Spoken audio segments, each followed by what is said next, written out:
Miarabantsika tsiraray avy izay manaraka ity fandarana ity. Misy mpanompo n'Andriamanitra vehivavy izay mangataka vavaka indray amin'ity anio ity, dia ny anabavintsika any toerana izay misy azy any. Andriamanitra mahalala azy. Mangataka vavaka izy satria mandalo fiaikana amin'ny mpiara-miasa aminy. Andehantsika hiaraka iombom-bavaka ary manasanao aho iray fo iray saina ao anatin'izao vavaka asandatra izao.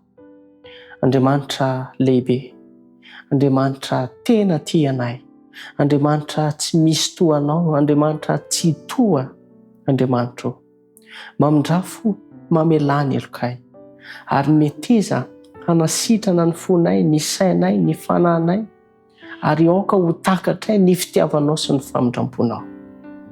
Misy mpanompo vavinao any amin'ny toerana izay misy azy any, ianao mahalala azy, ianao mahafantatra azy, mandalo fisedrana sy olana izy tompo malalo amin'ny mpiara-miasa aminy.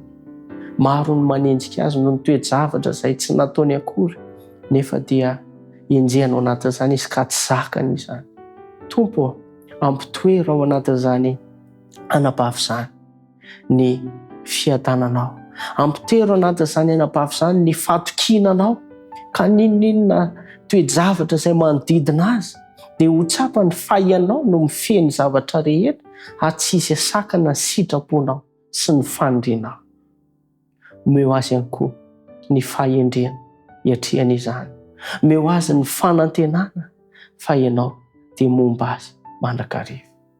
Ankehitriny dia mivavaka ihany koa ho an'ireo namana izay manaraka ity fandarana ity.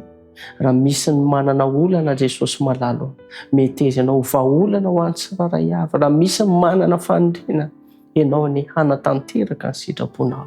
Amin'ny anaranao Jesosy Kristy no hanonona sy angatana ny vavaka. Amen.